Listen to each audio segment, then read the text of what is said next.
Hey, howdy, hey, my brewing brothers and sisters. I'm Travis Campbell. I'm Mike Persine. That was Jamil Zanishev. And this is Brew Strong with special guest Neil Spake. At least somebody's paying attention. That's why I Saved paused. it. I was waiting for you to say your name. Yeah.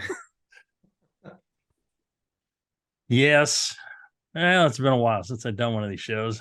It's rusty. A little Yeah, I was rusty. telling my wife, I've only been doing this 16 years. How could I be expected to get this right? And it's changed a couple times, It has once or twice. I've been doing this show 16 years. Been doing Bring Network How, stuff for 18. how to brew? Was Uh, that uh, before the brewing with Jamel style? show. The The Jamel Jamil show. show. Yeah. Yeah. Yeah, the book is sorry. Yeah. And then Can you brew it? and then Brewing came with style. Brew Strong, and then came Can You Brew It, and then came Brewing with Style, Yeah. and here we are today, Brew Strong. You know who else who gets it right all the time?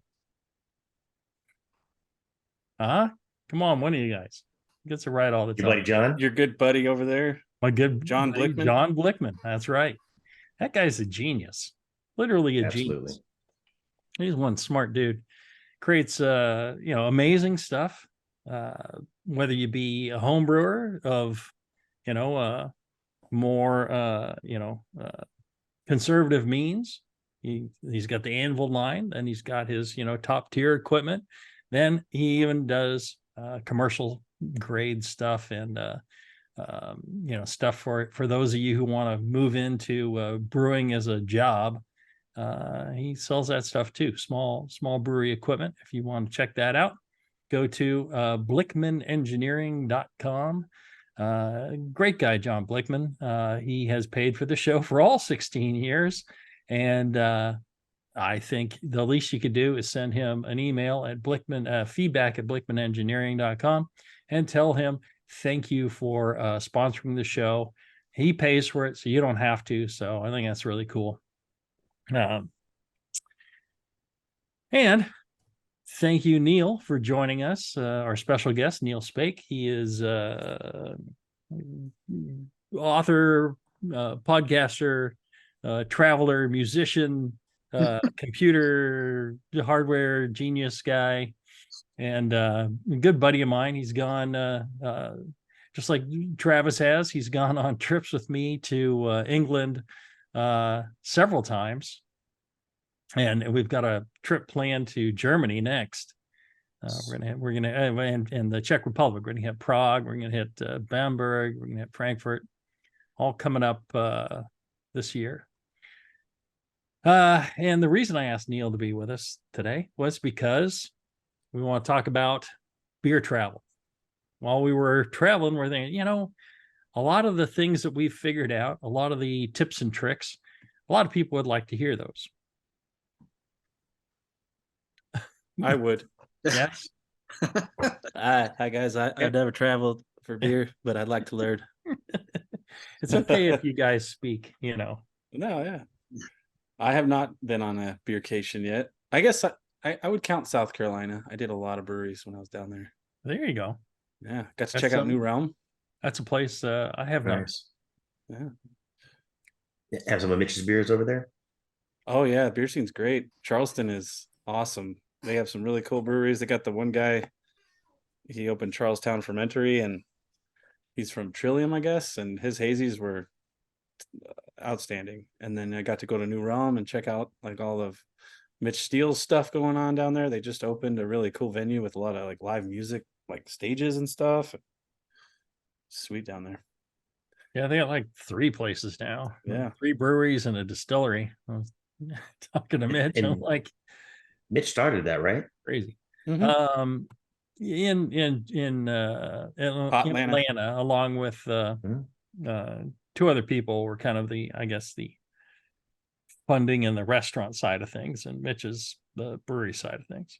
They've grown it pretty fast. I mean, he's got a So the Virginia is their production brewery location, I think, or something like Right. that. They bought the Green Flash Brewery. I think. Ah, The Oh, Green okay. Flash had built a new brewery, and that was took them down. Spending too much money. Always the death of a brewery. yeah. So New Realm said, "Hey, if they can do it, we can do it." Anything you Well, can do, I can do better. I think they got it more on the cheap compared to however much 75 million they put into it or whatever crazy amount. Phew. Yeah, there you go. Well, and Neil, how you doing? I'm doing great. Thanks for having me on. I really appreciate it. Yeah. Love traveling with you. I am glad that you're doing this show because I have learned so much from you. Your little tidbits, just things that seem so obvious, but until you experience them or you explain them, you don't think of it. Right. And I just remember being I think we were Ubering from Birmingham over to the West Midlands, and you were saying, I wish more people would visit England and check out these breweries. We got to keep cask conditioned ale, and the British brewing heritage alive. And I said, yeah, I totally agree. And I think one of the things that keeps people from other countries, particularly the U.S., from going is fear. They think it's just too daunting and too complex. When I travel with you, it's like seamless. So yeah, it's pretty easy. And I think a lot of that just has to do with preparation. Yeah. Well, you're better than that, though, Jamil. Why don't you talk about why you were in an Uber? Why was I in an Uber? I mean, you were there during the strikes on the on the railroad and stuff. Oh yeah, that messed us up on one thing. Yeah. That was a really long Uber ride. That was a very costly. but yeah, what he's talking about, we were going to the West Midlands to there's an amazing selection of milds and bitters in the West Midlands, and some historic breweries, and that the trains kind of run out there, but there's not much in the way of transport out there, so we just did Uber rides, and they were $8-10 between places, and so with three of us in the car, it really was probably no more expensive than if we could have taken trains out there. Right. And we just went door to door. We didn't do hardly any walking, and we had a great time of it. So sometimes Uber's cheaper for you. Sometimes the trains are better. It depends, how far you're going. But you didn't let the train issue stop your trip. Absolutely not. Old world, newfangled technology, it all kind of melded together and you made it happen. There's always a way around it. You just have to, Neil and I like to get to the station early. We don't want to leave it to the last moment. We get there, 15 minutes early, and we just stand around and chat. And it just gives us time to be comfortable, look at the board, see which platform we're boarding on. Google usually knows which platform you're going to be boarding on. And it'll tell you, this train number, this platform at this time. And, it's right. But what can happen sometimes is maybe a train gets canceled or something. Like when they had these strikes, they started limiting some of the trains. And we got there to the York Station, and we were heading out to go to Timothy Taylor's, and looked up at the board. I'm like, our train's been canceled. But then it's like, well, here's another train going to our same destination. We jumped on that. We were fine. No big deal. Worked out just fine. Let's talk about just how you get over there in the first place. Planes, right? You take a flight. There are lots of direct flights to Heathrow. There's lots of easy non-stops. Generally, pretty reasonably priced. Depends on where you're flying from. Fly from San Francisco to Heathrow, round trip, $700. You fly from Atlanta to Heathrow, round trip, $1,800. I was looking at flights for Mitch, and I was just shocked at how expensive they were. But you fly from Atlanta to Boston and then over, and the price drops in half. It's crazy. So you got to look around. Google Flights is real handy in just looking at flights and try different days, try different airports, and it'll give you some suggestions sometimes, saying, hey, fly from here and it's cheaper. And you don't have to book it through there, but it'll give you an idea of what you can expect to pay for a flight. Interesting enough, you don't have to go into Heathrow. You don't have to go into the main airport of England. If you, one of the creative ways I get around is I can get a nonstop between here and Amsterdam, fly out to Amsterdam, and then KLM from Amsterdam, from the Schiphol airport, flies direct to pretty much every single airport in England. It's amazing. That's cool. Even I did. It's a massive airport. And they fly everywhere. So, and KLM has got all these little commuter jets for that. Neil, I was looking at how would I have gotten to Theakston's for Old Peculiar, right? Right. There's an airport not too far away called the Durham Airport. Oh, in Durham. Okay. In Durham, it's called Teesside. And KLM flies direct to there. Wow. Tiny little airport. That's amazing.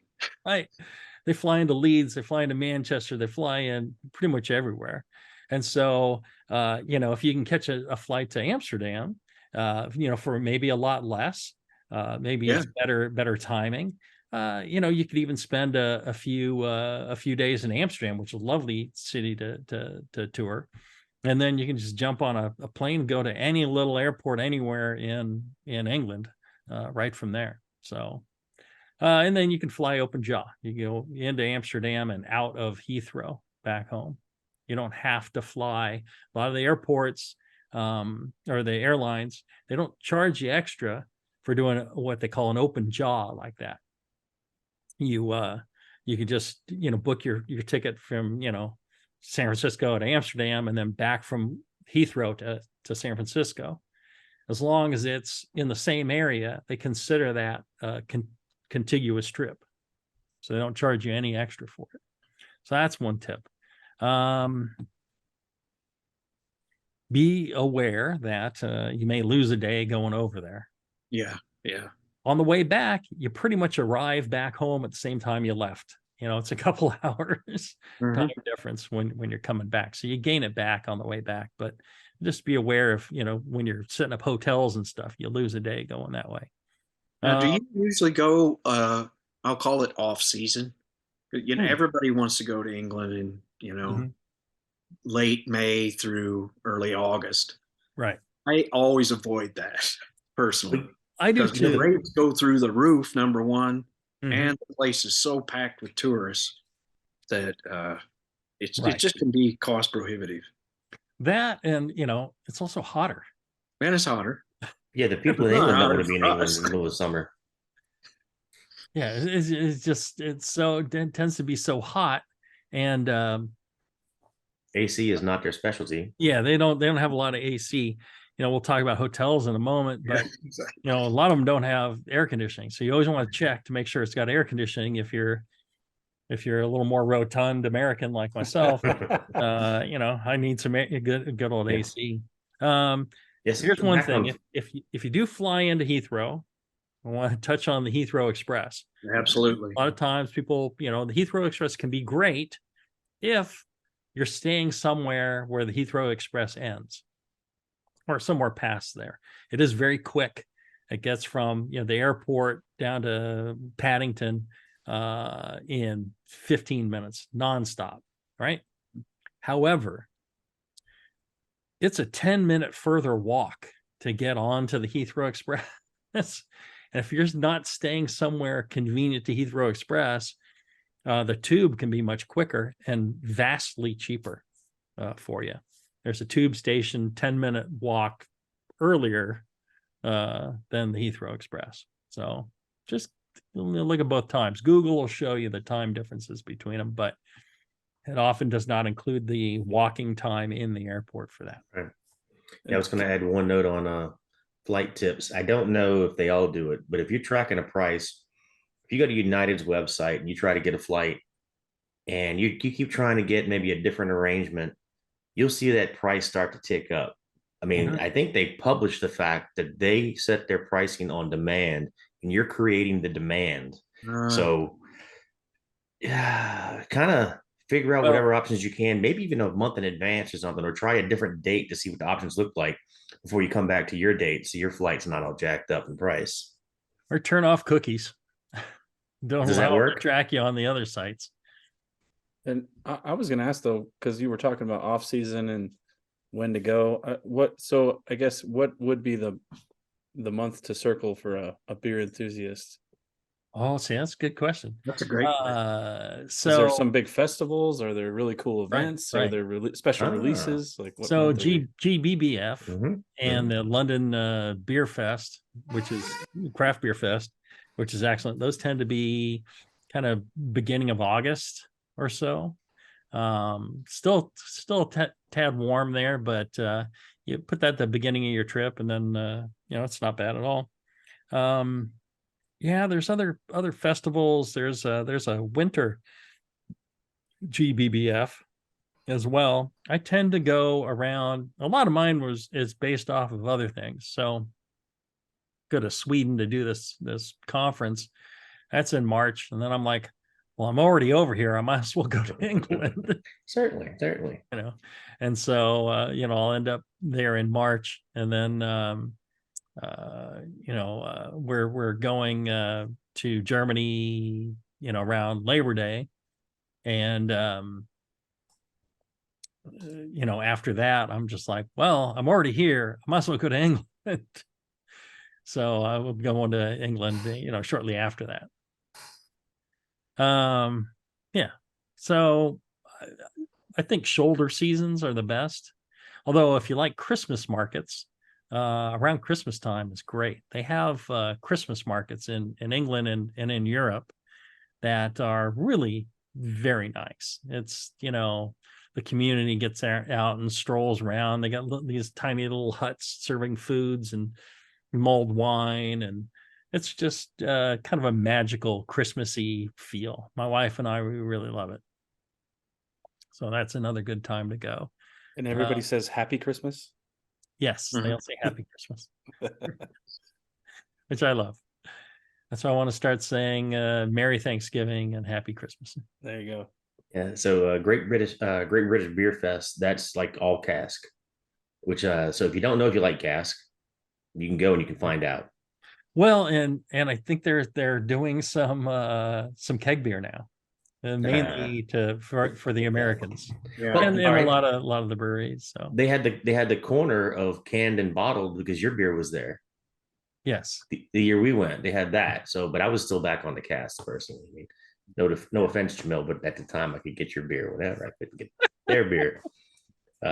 Yeah. So honestly, Great British Beer Fest, I'd give that a shot. It is excellent. Yeah. Is that how we found Harvey's? They've canceled it this year. What? They've canceled it this year, right? Yeah. Is that how we found Harvey's, or do you already know about Harvey's? Already knew about Harvey's. All right. Yeah, a lot of the places they'll be there, and they'll crown the champion beer of Britain and all that, and that'll be all those winners will be on there at the fest.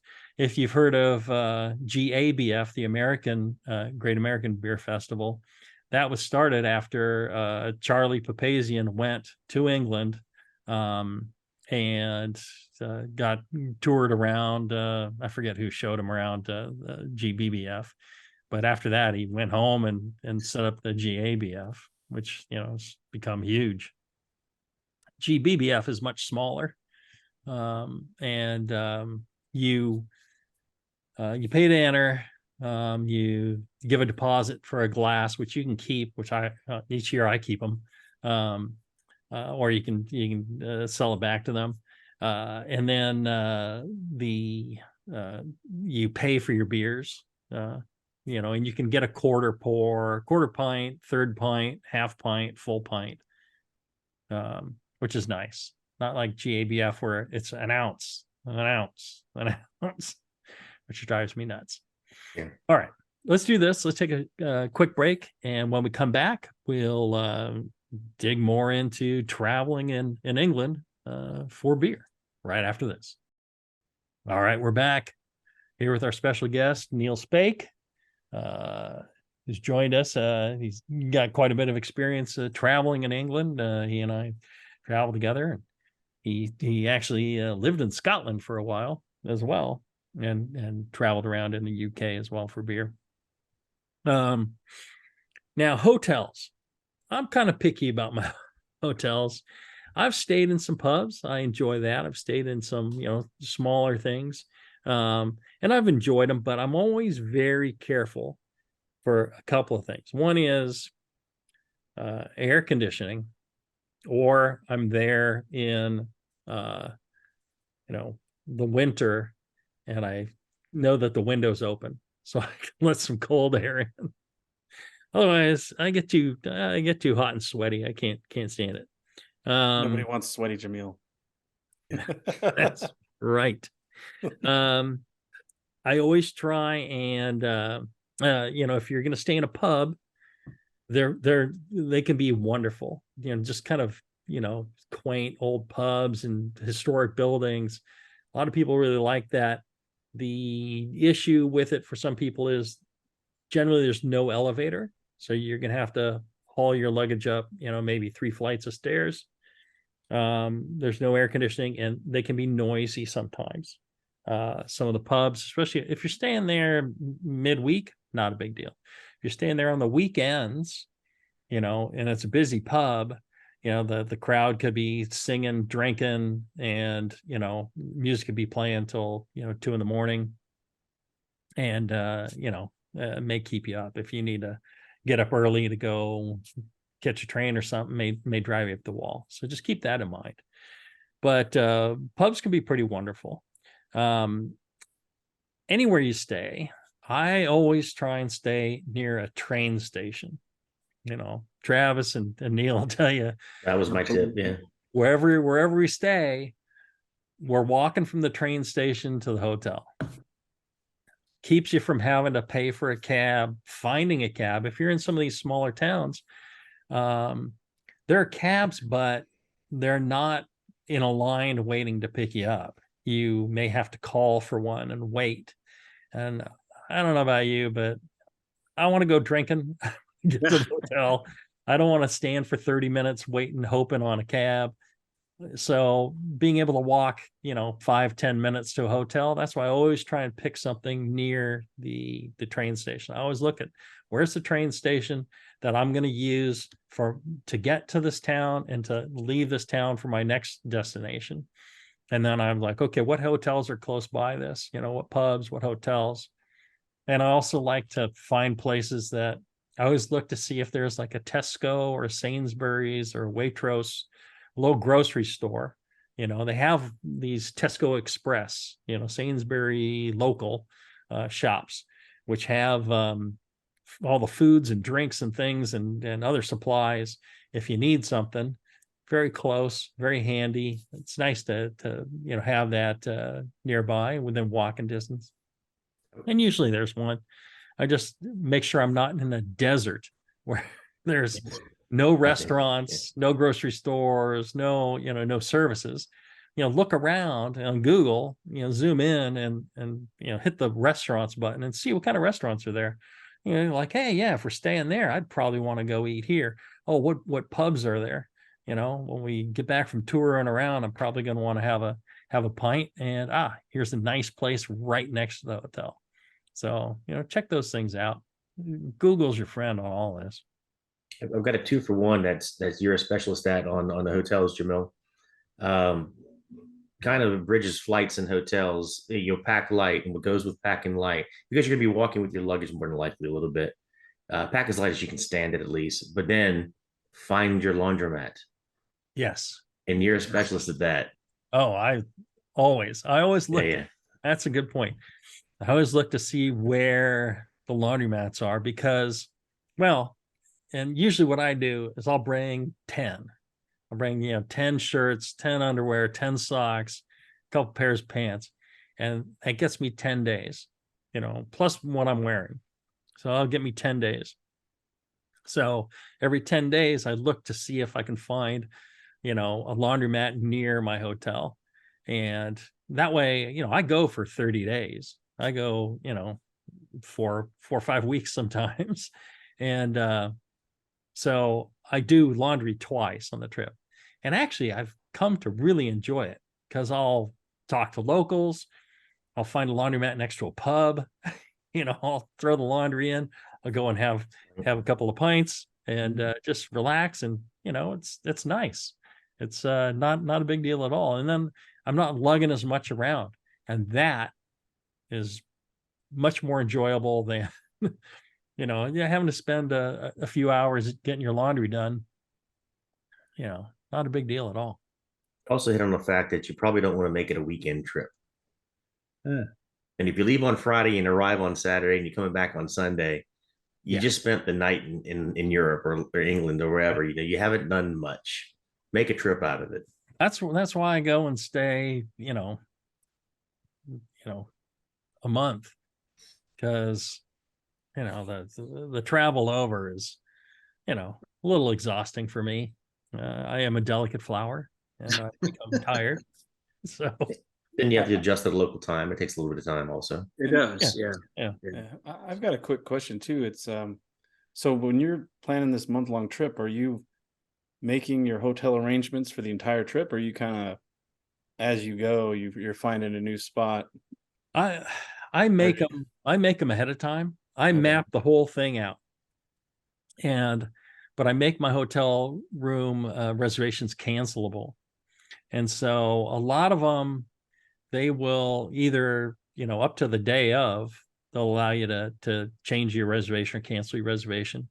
Some you can get them cheaper if you give a 5 days, cancellation, and almost always, within 5 days.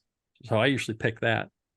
But I'll usually do that, but I'll kind of map the whole thing out, but leave myself some flexibility where I can change things if, we decide on something different. There's something else we want to see or do. And, then you can adjust it. You bring your phone with you, you can usually that, or maybe a tablet, you can change your plans on the go. You don't have to be super rigid, but you don't want to spend your whole trip trying to figure out where you're going to sleep tomorrow night. Right. And then have to worry, because then I think you don't really take advantage of some of the optimum things. Another thing about transportation is the trains are great, but they don't go everywhere. And if you want to get somewhere, like we wanted to get out to Jeremy's farm, Clarkson's farm, right, diddly ass farm. Yeah. So one of the previous trips, we found a cab driver out there in that area, and he was nice, and he said, hey, you need a ride back? And we're like, yeah. He gave us his card. I've held on to that card to this day. And when it came time for us to go out to Clarkson's farm, I called him up. I said, hey, can you pick us up? Can you drop us off? Give us a ride back? He's like, yep, absolutely. So he met us there at the station, picked us up, took us out there. He waited 45 minutes or an hour while we were there, and then took us back. There's lots of little cab services around all of England. And, you can find them on Google for certain districts and certain areas. If you just Google the name of the town you want to taxi in, and taxi town name like Massam, there's a Ripon taxi service, Judy's or something like that. You can book in advance. They will pick you up at your where you need to be picked up. They'll drop you off. They'll take you back, all that stuff.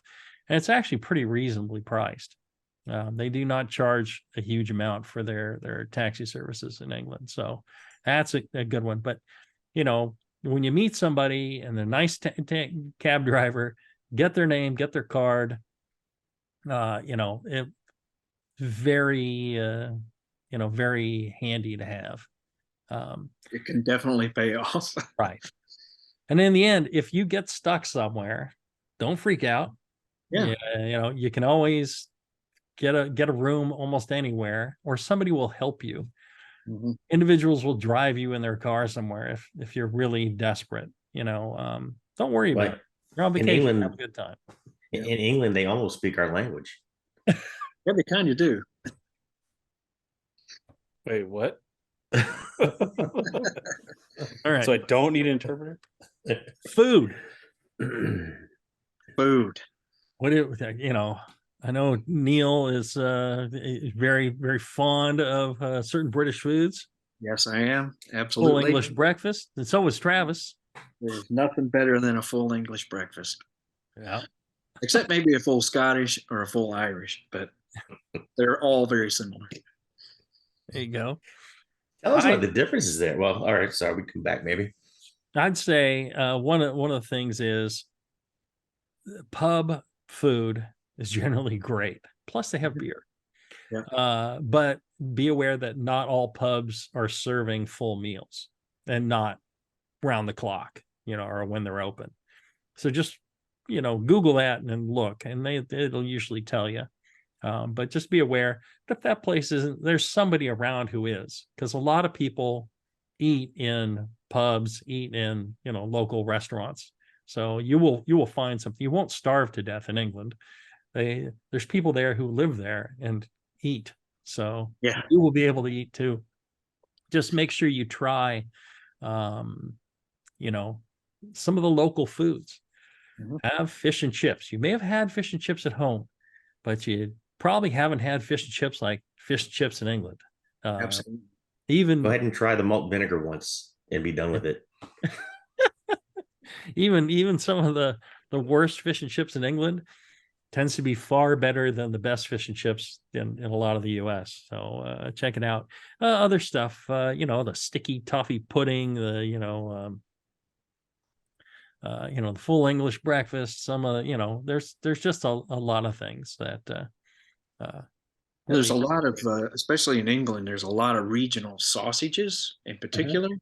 So just because it says bangers and mash, trust me, that Cumberland sausages versus Lincolnshire, they're all a little bit different, and it's eye opening to try the regional varieties. And this probably goes without saying for most people that have been there, but like London and Glasgow have some of the best Anglo-Indian food on the planet. Some of the best curry restaurants. It's just insane. And we found out in Birmingham, they're known for Balti cooking. It's a specialty region of India. And I didn't know that until this last trip, that they have a big Balti community there, and they're really known for their. So yeah, get out and check it out. Steak and ale pies, chicken and mushroom pie, all that stuff. It's a great country with a lot of wonderful foods. People have given England, it gets a bad rap. It does get a bad rap, but it's improved immensely because. Yeah, it's just not the case. I mean, there's Michelin starred restaurants, plenty of in England. They make some great food. Give a bunch of things a try. If you don't know what something is on the menu, ask what it is, give it a try. Chances are you're going to like it. Yeah. People are eating it for a reason, not. What's the pie you had in Yorkshire terminal? What? What's the pie you had at Yorkshire Terminal? Was that like little pork pie? Yeah. Yeah. Not the hat, but the actual pie. Yeah. Yes. Pork pie. Yeah. Pork pies. Yes. That was interesting. Yeah. And that in the that was the I don't think we had a pint in there, but Travis loved that place, the Yorkshire Tap in the train station. Right. Yeah. Yeah. And we were there. I think I was starving because I didn't get my pasty. And so I had some pies. There you go. I think Travis was like, "What is that?" Oh yeah, yeah. Oh, speaking, just one final thing. This is another thing that gets a bad rap with some friends of mine for I don't think warranted reasons. But my Black pudding. thinking back in my mind when I travel in England, if I am not sure where I can get something to eat, Mm. I find a Weatherspoons pub. No, Oh, huh? Their food is reasonable, it's decent. It's You'll quick. find one or two beers that are at least worth having. A lot of people complain about Weatherspoons, but I've found that to be a safe haven when there was nothing else. So True. just what's their line of beers, Jamil? Some of them can be pretty good. They kind of as we found out, they tell the brewers what they will pay for beer, and then yeah.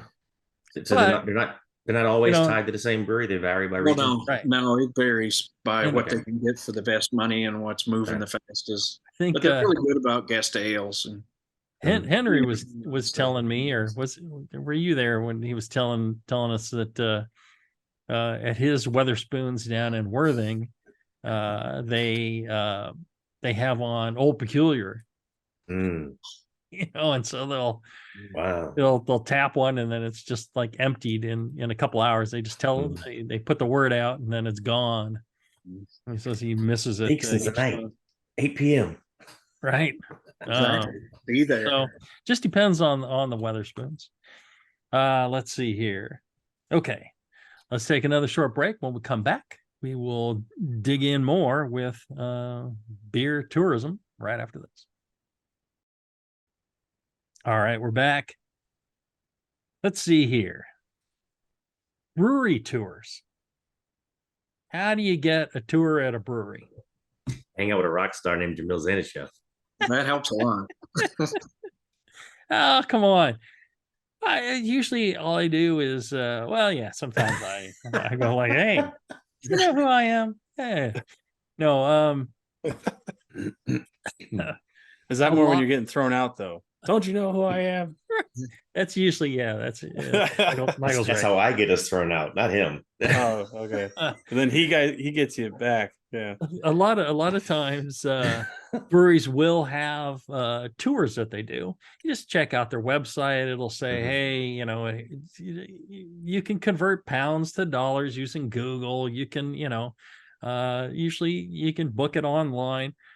If it doesn't work online, you can email them and say, hey, I'm from California and I can't make it work on your website, but I'm going to be there and I want a tour. Could you please help me? And you tell them what day and what time, and they'll go like, yeah, we'll put you on the list. You can pay when you get here. Don't worry about it. Even if it's a pay in advance thing. Very nice. Sometimes, they don't do tours for the public. But again, if you're nice, if you ask nicely, if you're polite and you say, hey, I understand you don't do tours for the public. I'm coming special from, Austin, Texas, and I'd love to, I'm a big fan of your brewery. I love, British cask ale. Would it be all right if I, took a quick peek in the brewery and, and looked about a little bit? You'll be surprised if you're polite and not demanding anything from them. Sometimes they'll be like, yeah, sure, come on down. We'll take care of you. And you'll find yourself there, being shown around the place for an hour or two and being given free beer. And, they love when people appreciate their beer and really are passionate about it. So, not a big deal. A lot of times, some places you can't get into. I have never been able to get into Sam Smith's.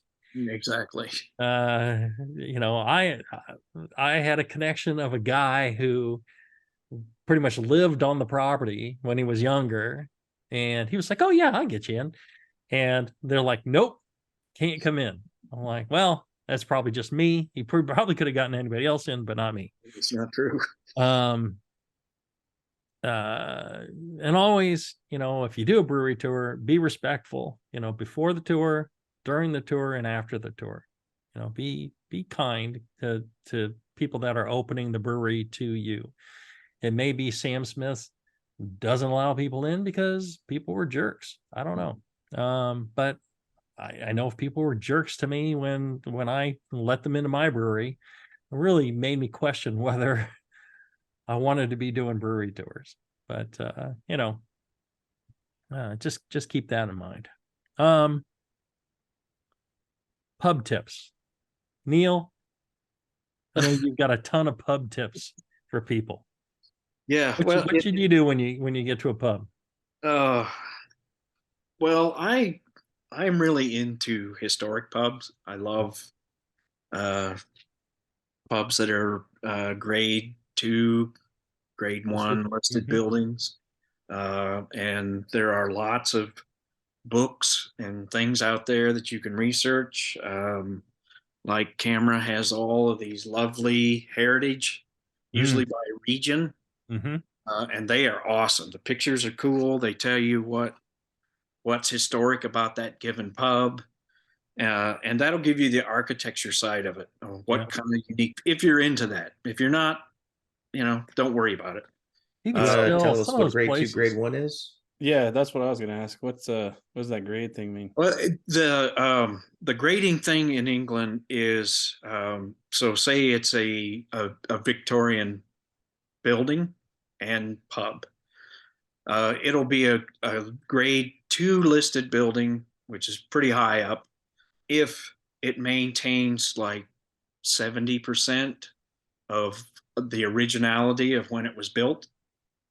So if somebody just goes into a historic building and guts it and puts in all brand new stuff, that's not accurate. That's like these faux Irish pubs we have all over in America, where they're beautiful. They build them, they ship them over here, they hook them up, but there's nothing historical about them. If you see a pub in England that has a grade listing on it, most of them are grade 2 or grade 2 star is probably the highest one.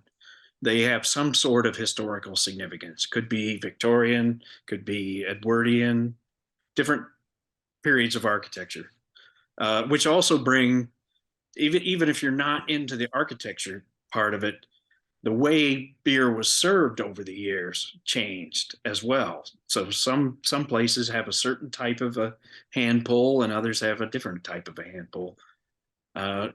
Things like that. If you find that stuff interesting, and like the one pub What's that hand pull motion? See, I didn't do that. I didn't do it. Yeah. Or you'll have the resident cat. Like we went into a pub in York, and this black cat just, hello, here I am. Was that the Black Cat pub in York? It was a Black Swan. I think it was the Black Swan, which was a gorgeous. What was the one pub where that had the thing where they dropped the coffins down through? the coffin, the bodies through. I can't Coffin remember drop or the dead drop. What were the kind of crazy things you run across? Yeah. Can you pay £5 to get dropped down in the coffin? I don't know. Is it a ride? I think if you drink too much, Is there a ride? that's how they dispose of you. Can I take the coffin trip, please? Yeah, all this stuff. I mean, and you can wander into these places and it's free, to go in and check it out. Get yourself a pint, to support the business. But you see some pretty cool things that, over in this country, you'd be charging an entrance fee. Absolutely. Over there, it's you're just going to these people's business, or really, really very cool. So grade 1 is the next step up, or grade 1, I think, is the highest level. That's almost unheard of. very nice. Yeah. One of my favorite pub tips is talk to people. Oh, absolutely. Yeah. Just strike up a conversation. And you see somebody standing at the bar having a pint, say something, be friendly.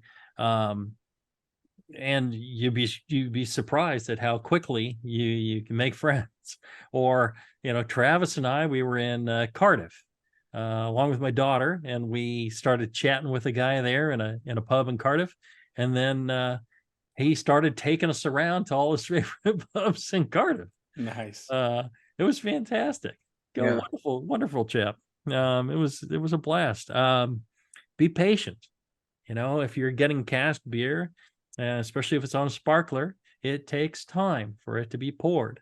You know, wait until they, say you're done. It's same thing. If there's a queue, if there's a line, respect the line. Mhm. People do not like it if you go around their queue.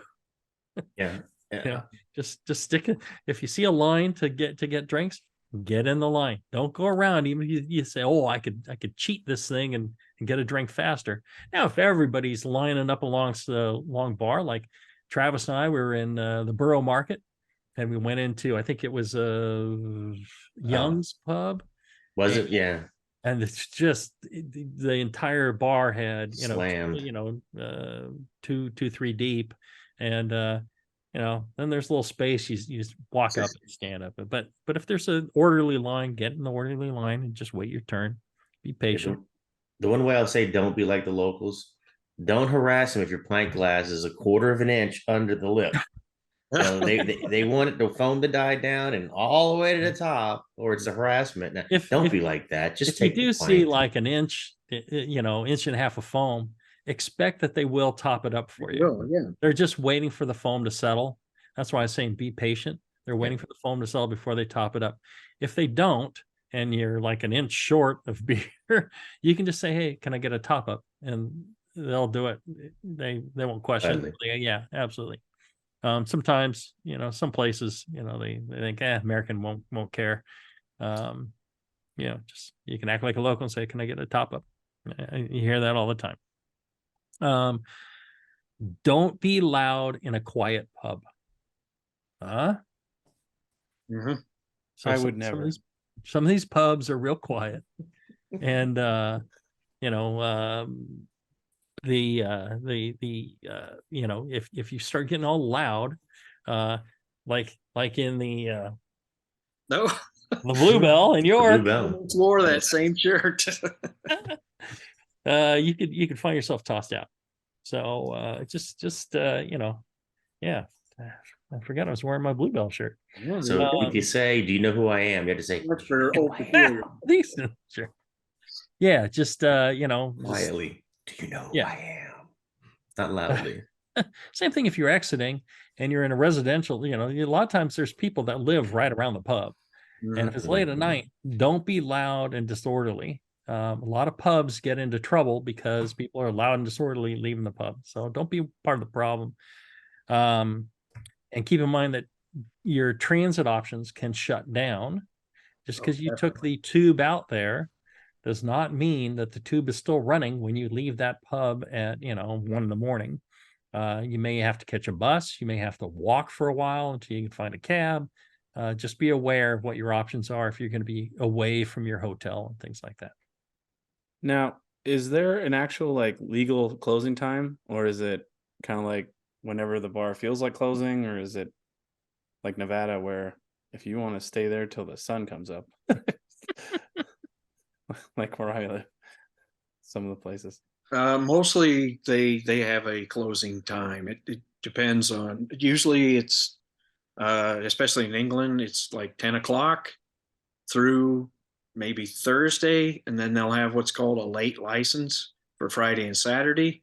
But even late license only means 11 or 12. And Okay. then when the pub's shut, everyone goes to the disco. And you can stay up till 4 or 6 in the morning doing that. So Brent's asking, does England's beer prices also reflect the increased beer prices like in the States? They have gone up. Mhm. In places like, London, some places have gone up just crazy amounts. Is it pretty common to have similar prices of $5 to $9 per pint, especially for those bigger, hoppier beers? It's generally cheaper to get beers in England, but they tend to be lower ABV. Definitely less hoppy. Yes. And are they at least 50% of beers represent hoppier styles? I'd say it's getting more and more hoppier styles as some of the newer brewers are starting to take up handles. But when you're talking about a hoppy beer in England, No. it's not as hoppy as beers in the US. I mean, we do insane hopping. They tend to do more moderate, even on the hoppy beers, although you will find a few that do American styles quite well and will do some insanity.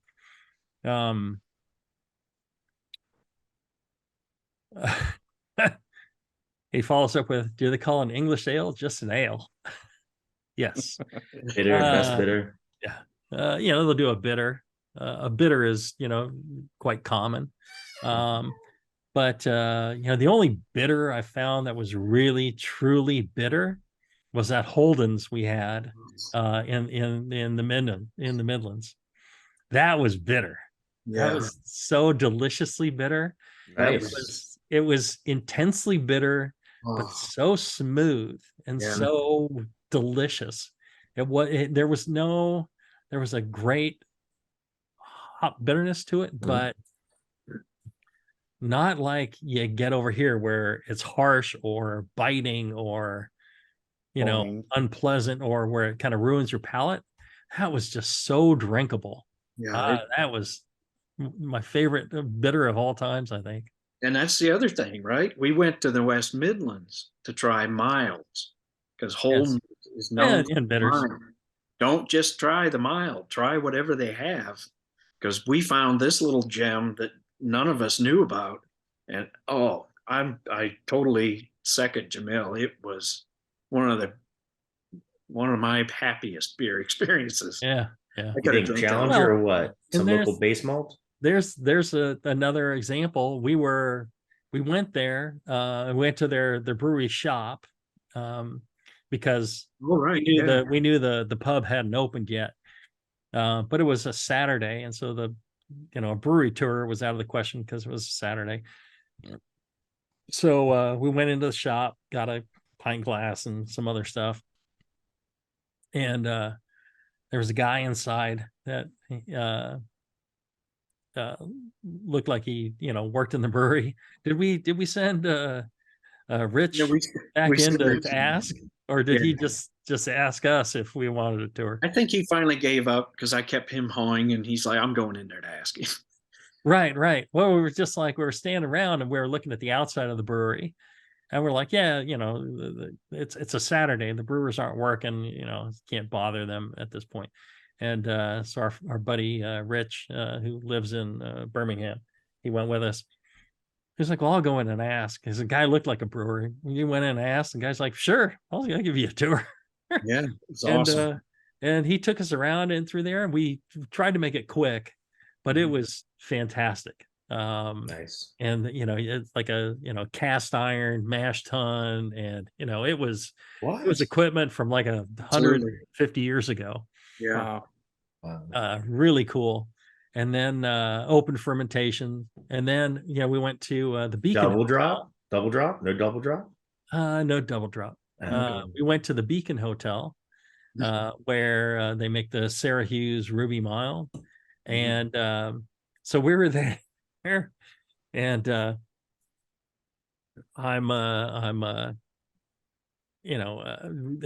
think I told this story how I had been there, and this person, Alex, she had graciously said she would show me around on like a Sunday or a Saturday, give me a tour of the brewery. And so it was like at 9 a.m. or something like that. And this guy Rich, brewer friend of mine in Birmingham, we had done a collab the night before, and they took me out after that and got me absolutely hammered. I just wouldn't believe. And so a lot of next morning beer. I had this, commitment to be there, and so I showed up, but I was hurt. And so she toured me through, and I'm like, yeah, nice, a couple of pictures, and she's like, did you have any questions? I'm like, no, no questions. I'm good. And then she's like, "Did you want to taste the beers?" I'm like, "Yeah, all right." Yeah. And so I tasted the beers. I'm like, "Oh, good." She's like, "Is that it? Or you?" I'm like, "Yeah." And so I left, and so we're there at this place, and we're just standing around, the three of us. We got some beer, and it's delicious, and we're drinking it. And she walks up to us, and she's like, "Did you guys want a tour?" She could just pick us out from the crowd. You guys look There's like you need a clearly tour. guys who want a tour. And, and we're like, "Yeah, that'd be great." And I said, I got to apologize. I said, "You gave me a tour before, and I was so hungover, I could barely function." And I said, "I don't think I said a word." She goes, "I just thought you were really quiet." Just really nice. Just trying not to throw up. Lady's name is Alex. Yes, it's just so kind. Gave us a tour of an amazing brewery, Victorian Tower Breweries. Oh wow. Really cool. Nice. So it was a blast. But that's the thing. Be nice, be respectful, and you'll have a good time there. All right, one more quick break, and we'll be back to wrap up beer tourism right after this. All right, we're back. Jacob says hi in the chat. And, if you're listening live, you can go to the comments just under that video on Facebook, and you can write a comment in there, and we will see it. And if you have questions, things like that, we'll be able to respond to them live.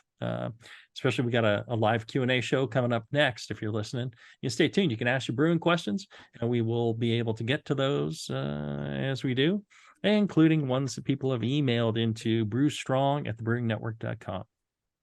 All I right. envision the day when we have so many people watching on Facebook that we can't respond to the comments until next week's show. There you go. Well, then it's going to become, oh yeah, we can't respond to these comments until next year. Then it'll be like 10 years. Yes. Oh, Andrew's listening live from Australia. Right. Hey, Andrew. Whoa. I don't know what time it is in Australia, but They're so far ahead, it might be 2025 already. I don't cheers know. to you, brother. Yes. All right. So here's one of my favorite tips and tricks. Because you go over to England or wherever you go, and you want to bring some of this delicious beer back with you, right? And he says it's 2:30 p.m. tomorrow. Oh, that's not bad. I guess he doesn't work for a living. I don't know. Afternoon strong. Yeah, afternoon strong. Brent's asking, what is the state of homebrewing like in England compared to the States? Pretty strong. There's a good homebrew community, and they're getting more and more advanced as things go on. I went and did a speech at a conference there just after Neil and I were there, and kind of their homebrew con, and they got a good turnout and good bunch of people. Can we give a shout out to London Amateur Brewers Lab, our buddies who got us really drunk at at Sean's Brewery? A lot of our stories go with, and then we got really drunk, and then the cab driver didn't want to allow Travis into the cab, and The I had seats to are like I had 5 to, feet behind the door. had to promise that he wasn't going to throw up in the cab, and it didn't help that you're just like, I'm not going to throw up. I promise I'm not going to throw up. I'm like, oh. I didn't. Come on. You did not. No. Right. Yeah, the cabs are funny there, where the seats are like 3 feet behind the door. So I get in, I go to jump on the seat, and there's not a seat there. I hit the floor. Yes. Yes. It's all like plastic or rubber lined on the floor because they have people throw up. Yeah, other people, not me. Other people. Lucky he didn't refuse us, because I would have just left your ass on the street and gotten in the cab and got. So apparently I was fine. Yeah. Well, it's that whole relative thing. There's a drunk one. I can't tell if he's drunk because that one's so drunk. All right. Only for it. attention goes to the drunkest person. All right. My shipping beer trick. All right. So all this great beer, you want to bring it back. One of the worst things you can do is lug it all around the country with you. If you have like a onesie or a twosie, it's no big deal. You wrap it up tight, put it in your luggage. And here's the trick on putting things in your luggage or in any package that, glass bottles or even cans. You pack it so tight that it cannot move, cannot shift. If it cannot shift, it will not break. They break when they slide around or sling around and tap each other or tap something to metal, and then that's how they break. So just pack it so tight that it can't possibly shift. So more beer. If you're going to bring, all right, so you need more. If you are going to bring back a bunch, or if there's a brewery you really love, you can, a lot of times in the brewery shop there, like we were at old Theakston's, and I brought a bunch of stuff up to the counter, and then I asked them to ship it to my hotel. Or you can go online to a lot of these breweries. Even if you don't visit the brewery, you can go online and you can have them ship. And it costs like $5, $8 to ship a case of beer from a brewery in England to the airport, right? So make your last night in England an airport hotel where you don't want to be schlepping all this stuff around. You just have it all shipped to the airport hotel. And then you spend that evening packing everything up into, your suitcase or into multiple suitcases. What I always do is I make sure I can take 2 bags with me on the flight. And one will, my suitcase will hold a certain number of stuff. And then I'll have a brewery ship me like those mini kegs or, a case of bottles. And when they ship them, they usually pack them really well. I'll be fine with that, but I'll also bring with me a roll of packing tape, the fiber reinforced packing tape. I get it from Walmart for like $1.89 for a whole roll, and I'll use that to reinforce the box, or I'll take some other cardboard, put it on the outside, and tape it up with that. If you're going to put something in your luggage, put each of them into plastic baggies. So if they do break, it doesn't, ruin anything else. Yeah, you make yourself a big box and then you check it as luggage. It needs to be under the weight and the dimensions, but I've never had a problem in England checking beer as luggage. You might other places, but in England, they ask you what's in the box. You say, "Oh, delicious British beer." They're like, "Ah, yeah." No problem. Then they escort you to this place where you drop off your weird looking box. No problem. I've never lost a single drop of beer doing this. Never broken a pint glass. Just easy peasy. That's my trick. Have it all shipped to your hotel. They will collect it for you. Don't have it shipped like 2 months ahead of time. Yeah. But you can have it shipped there a week before you're getting there, and just have it say hold for guest and in your name, and the hotels will hold it for you. They don't, they Very cool. it's kind of used to that. So I just bring it all back in my bladder. yes. In your liver. In your liver. Liver. In your heart. Yes. But that is one of my favorite tricks. Any other last tips, tricks, thoughts? Back on the pubs, you'll find it odd, but for the most part, if no one's standing at the pub having a pint, it's for a reason. A lot of the pubs don't allow it. You get your pint, you go back to your table. It's weird. I get it. I want to hang out at the pub too, chat with the bartender. No, that's just not the way they do it. Yeah, some of them, they don't do it that way. Yeah. Usually you can tell, you'll see a lot of them, there's no stools next to the bar. Yeah. You don't sit at the bar. If you are at the bar, you either stand at the bar, or like Travis saying, you get your pint and you leave the bar. No big deal. Good point. I have one last question. Yes. If you can only have one beer in England, where do I go? What do I order? I know what the beer is. Plume and feathers for me, and I'm having Harvey's Brown. Harvey's Sussex beer. The Lewis Castle. That's what it is. yeah. Lewis Castle, yes, the That's brown. Yeah. Travis. Me, it would probably be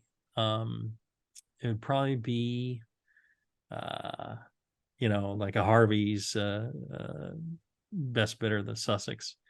For Neil, it'd probably be a pint of Timothy Taylor, Landlord. Yeah, either one of those, and I can just die and go to heaven. Yeah, I mean, Nice. a great Harvey's. I will say Mhm. that Landlord at the Bluebell in York is Oh, yeah, tremendous. Yeah. We had God's gift to Yeah. the Timothy Taylors there at the Bluebell. It's a fantastic. York is a great city. Yes. If you're going to England and you have a chance, go to York. Yeah. Just don't end up regretting it later when everyone tells you how awesome York is.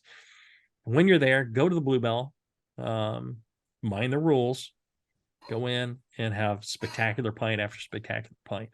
There's a lot of other great pubs around, but you'll get some varying quality, as pubs tend to be, but not the Bluebell. What else? There's just a lot of great pints, but I'd tend to get a bitter somewhere or a mild. Yeah, or the Ruby Mild at the Beacon Hotel, the Sarah Hughes Ruby Mild, or that Holden's bitter, or Brains, a Brains Dark in Cardiff. Brains. Yeah. Brains great. Yeah, or the Harvey's Old Ale in Brighton or in Lewis. Mhm. Another spectacular, or a pint of Old Peculiar from the Wood. Yes. In the Bull Ring. Are you regretting your question yet, Mike? I'm just like, you know what? I'm glad this is all being recorded because if I ever need to go back, so many great pints in England. Yeah. And Wales, yeah. But Wales, yes. just quickly on that Scotland. last point, if there is a beer that you are trying to find when you go over there to visit, the Good Beer Guide from Camera, you can either get this one. Their local Camera branches go to pubs and they tell you, is this a good pub? They won't even make the list if it's a crappy pub. And they have a beer. They'll usually tell you what original. the normal. These are their two, normal, and then they have some guest ales. And if you don't want to deal with the book or anything, about a year or two ago, Camera put up a website. It's called whatpub.com. And it has all the same stuff right on the website that's in the Good Beer Guide. So if you're uncertain about a pub and maybe what they've got on tap or who owns it, or Nicholson's or Weatherspoons, you can find it on there for free. Very nice. That can help guide you. And you do it by either postcode or what town you're in. It's real simple to use. Yep. There's a couple of apps as well. Yeah. Yeah, there's apps as well. Was it Perfect Pint, Jamil? Is that the one you used to use? Pint, Cast Beer Finder. I mean, you just try them all until you find what you're looking for. Right. Yeah. Untapped, and they all. Every beer is a 3.8 Untapped. Yes. They'll tell you if you're looking for something in particular. Be pretty good. I think Michael has frozen. His computer did die. But his battery died. Yeah. Battery's still. There it goes. There he goes. All right. Well, we'll end this show. Great tips and tricks about brewery touring in England.